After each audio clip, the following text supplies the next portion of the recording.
पटियाला से दिल्ली जाने वाली सवारी रेलगाड़ी अपनी गति से चली जा रही थी। सभी यात्री बहुत ही खामोश और खुशनुमा माहौल में बैठे हुए यात्रा कर रहे होते हैं कि तभी अचानक दुनिया में कितना गम है, मेरा गम कितना कम है, तबले की थाप पर यह गीत गाता हुआ एक फकीर उस डिब्बे में प्रवेश करता है। खामोशी भरे उस माहौल में रेलगाड़ी के पहियों की टक टक के सिवाय, जिसमें एक लम्हा पहले कुछ भी नहीं था, एकदम से जैसे मिश्री की मिठास से अल्फाजों की बरसात होने लगती है। सभी यात्रियों का ध्यान एकदम से उस फकीर के गीत के बोलों की तरफ जाता है। सभी यात्रियों के चेहरे खिल उठते हैं और सभी वाह वाह कर उठते हैं। अबे चुप भीखमंगे, तेरा गम अगर कम है तो कहीं और जाकर अपनी डफली बजा, मेरा दिमाग मत चाट। सवेरे सवेरे गम कम है, गम ज्यादा है का शोर मचाकर इतना अच्छा मूड खराब कर दिया। अचानक एक ऊंची डील डॉल वाले पहलवान जैसा दिखने वाले नौजवान की कर्कश आवाज गूंजती है। दिखने में वह कोई बिगड़ा हुआ अमीर ज्यादा लग रहा था। तो अपना गाना बंद कर और एक कोने में जाकर खड़ा हो जा, उस मंचले ने कहा। फकीर ने गाते गाते ही रुकते हुए कहा, बिल्कुल नहीं, मैं बिल्कुल भी गाना बंद नहीं करूंगा, बल्कि और भी जोर शोर से गाऊंगा। तुझे अगर नहीं सुनना तो तू यहाँ से रफू चक्कर हो जा। तुझे क्या पता यह किस महान शख्सियत का गाया हुआ गाना है।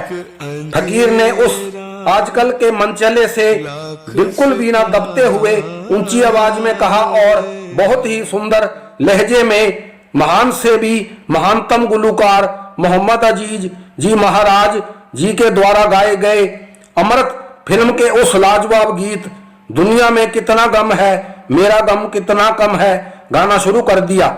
रेलगाड़ी के सभी यात्री उस फकीर की दलेरी देखकर और मोहम्मद अजीज के गीत के बोलों को सुनकर बाग बाग हो गए। वो मंचला चले हुए कारतूस की तरह फुस होकर अपनी जगह पर ही बैठा रहा और फकीर द्वारा गाए जा रहे गीत से ध्यान हटाने की कोशिश करता रहा। जब यह शानदार गीत खत्म हो गया तो उस मंचले ने अपनी जेब मिटाने के लिए एक और घटिया चाल चलने की कोशिश की। उसने अपनी जेब में से 10 रुपए का एक नोट निकाला और फकीर की तरफ बढ़ाकर कहने लगा, ठीक है आप जरूर गाओ, लेकिन आजकल का कोई चकमा सा गीत सुनाओ जिसे सुनकर सुरूर आ जाए। गीत के बोल तुम्हें मैं बता देता हूं, अगर गीत आजकल के माहौल के मुताबिक हुआ तो मैं तुम्हें 50 रुपए और दूंगा। इस सब की नौबत ही नहीं आएगी, क्योंकि आजकल के चकमा माहौल का कोई गीत मैं ना ही सुनता हूं और ना ही किसी को सुनाता हूं। मैं तो मोहम्मद अजीज जी महाराज जी के द्वारा ही गाए गए गीतों को सुनता हूं और उन्हीं को लोगों को गाकर सुनाता हूं। तुम आज कल के चकमा गीतों की बात कर रहे हो, आज मैं तुम्हें मोहम्मद अजीज के शानदार और लाजवाब वो गीत सुनाऊंगा जिसे सुनकर तुम खुद चकमा हो जाओगे। दुनिया में अगर मेरे कोई गुरु हैं तो वे हैं सिर्फ और सिर्फ मोहम्मद अजीज के गीत, दूसरा कोई नहीं, और मैं हूं मोहम्मद अजीज के चरणों की धूल। और हाँ, रही बात पैसों का लालच देने की या इनाम देने की, मैं एक मामूली सा फकीर इन बेशुमार यात्रियों की बड़ी सभा में मैं अपने गुरु के चरणों को साक्षी मानकर यह ऐलान करता हूं कि तुम अभी एक चित्त होकर मेरी आवाज में मोहम्मद अजीज के बेमिसाल गीतों को सुनो। अगर मेरे द्वारा गाए जाने वाले गीतों के खत्म होने से पहले ही तुम झूमते और नाचते हुए मोहम्मद अजीज की जय, मोहम्मद अजीज जी महाराज जी की जय ना कर उठे तो तुम्हारे 10, 20, 50 रुपए की तो बात ही क्या है, मेरे पास जो भी रुपया पैसा और सामान है सब तुम्हें भेंट कर दूंगा और हमेशा के लिए तुम्हारा गुलाम हो जाऊंगा। उस फकीर ने पूरे आत्मविश्वास के साथ कहा। मुझे मंजूर है, लेकिन तुम मुझे रजामंद नहीं कर पाओगे, उस नौजवान ने कहा। अब देखिए अगला नजारा कितना खूबसूरत होता है। दुनिया की सबसे मीठी और खूबसूरत आवाज के मालिक मोहम्मद अजीज द्वारा गाए गए बेशुमार लाजवाब गीतों में से कुछ गीत उस फकीर ने गाना शुरू किए। जाको राखे साइया मार सके ना कोई, बाल ना बांका कर सकेगा जो जग बैरी होए। मोहम्मद अजीज का यह शानदार गीत उस फकीर ने अभी अपनी जादूगरी आवाज में यह पहला ही गीत गाया था कि उस नौजवान के चेहरे का रंग बदलने लगा। इस गीत ने जैसे जादू कर दिया था। उसके चेहरे पर खुशी की झलक साफ दिखाई दे रही थी, लेकिन यह तो शुरुआत थी। फिर फकीर ने अगला गीत गाना शुरू किया। ये आंसू, ये जज्बात तुम देखते हो, गरीबों के हालात तुम देखते हो, अमीरों की शाम गरीबों के नाम, इसी बात पर सबको मेरा सलाम, अमीरों की शाम गरीबों के नाम। और फिर चलती चाकी देखकर दिया कबीरा रोए, दो पाटन के बीच में साबुत बचा ना कोई। एक रोज हंसाना है, एक रोज रुलाना है, इंसान से किस्मत का ये खेल पुराना है। अल्लाह ही अल्लाह, अली अली, कहते ही सर से भला टली। आ भगवान के घर आ, वो जब तेरे साथ है तो डर है किस बात का। ये मंदिर है भगवान का, ये मूर्त है भगवान की, दुकान नहीं इंसान की, जागीर नहीं धनवान की।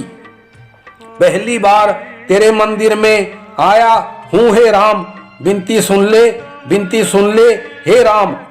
5 वक्त इन मीना रोजे आती है आवाज कि अल्लाह बहुत बड़ा है, कि मौला बहुत बड़ा है। बस कीजिए महात्मा जी, बस कीजिए, आपने तो गदर मचा दिया।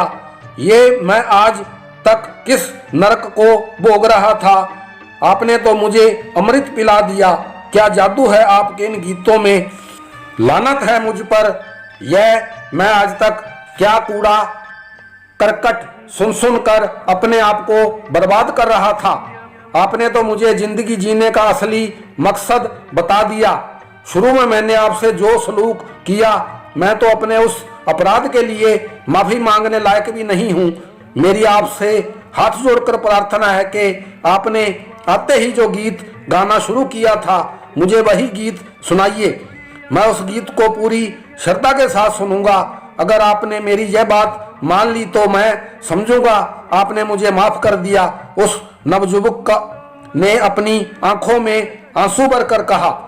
अरे नहीं, मोहम्मद अजीज के पुजारी भी कभी किसी बात का बुरा मानते हैं। यह तो मेरे लिए बहुत खुशी की बात है कि आपने मोहम्मद अजीज के गीतों की सच्चाई को पहचान लिया। मैं भी तुम्हें वो गीत सुनाता हूँ, उस फकीर ने कहा। और दुनिया में कितना गम है, मेरा गम कितना कम है, गीत गाना शुरू किया। लेकिन यह क्या, जो शख्स थोड़ी देर पहले इस गीत को सुनते ही आग बबूला हो रहा था, श्रद्धा के साथ हाथ जोड़े इस गीत को सुन रहा था। महात्मा जी, महात्मा जी, अब जब तक दिल्ली नहीं आती आप कहीं नहीं जाएंगे, यहीं रहेंगे इस डिब्बे में मेरे पास, और मुझे इसी तरह के गीत सुनाते रहेंगे। कितने महान हैं आप और आपके गुरुजी, जिन्होंने इतने महान गीत गाए हैं। और एक मूर्ख मैं हूं जिसे आज तक यह भी मालूम नहीं था कि दुनिया में ऐसे लाजवाब गीत भी हैं। आज तक मैं कैसे कैसे गंदगी और शर्मिंदगी भरे गीत सुन सुन कर अपनी जिंदगी बर्बाद कर रहा था। आपके गीत सुनकर तो मुझे ऐसा लग रहा है कि मैं जैसे रंडी खाने में से निकलकर सत्संग में आ गया हूँ। धन्य है आपके गुरु मोहम्मद अजीज, धन्य हैं आप। और आज आपके चरणों की धूल पाकर मैं भी धन्य हो गया हूँ। मैं वादा करता हूँ कि आज के बाद मैं काली, लाल, नीली सलवारों का बखान करने वाले उन जहर से भरे हुए गीतों पर थूकूंगा भी नहीं। मैं आपके चरणों की सुगंध खाकर कहता हूँ कि आज से मैं मोहम्मद अजीज हो गया हूँ। जिंदगी भर अब मैं तन मन से मोहम्मद अजीज के ही गीतों की भक्ति करूंगा। मोहम्मद अजीज जी तक तो मेरी पहुंच नहीं है, मैंने आपको ही अपना गुरु मान लिया है। आप मुझे अपना चेला बनने का सौभाग्य प्रदान कीजिए। और हाँ, आपको मैं रुपया पैसा या कोई वस्तु देकर आपका अपमान नहीं कर सकता। आज से आप मेरे हैं और मैं आपका हूँ। आप ही की तरह मैं भी मोहम्मद अजीज का भक्त बनूंगा और अपना तन मन धन और यह जिंदगी मोहम्मद अजीज के गीतों पर कुर्बान कर दूंगा। मैं खुद तो मोहम्मद अजीज के गीत सुनूंगा ही और खुद गाकर और बजाकर पूरी दुनिया को भी मोहम्मद अजीज के ही गीत सुनने का संदेश देने के लिए दिन रात एक कर दूंगा। वो नौजवान बाविभोर होकर लगातार बोले ही जा रहा था और मैं इस सुकून देने वाली घटना को देखकर भगवान से प्रार्थना कर रहा था कि यह रेलगाड़ी इसी तरह चलती रहे, भले ही कयामत आ जाए लेकिन दिल्ली कभी ना आए, ताकि मोहम्मद अजीज के शानदार गीतों का सफर और इन दोनों महापुरुषों की बातचीत का दौर यूं ही चलता रहे।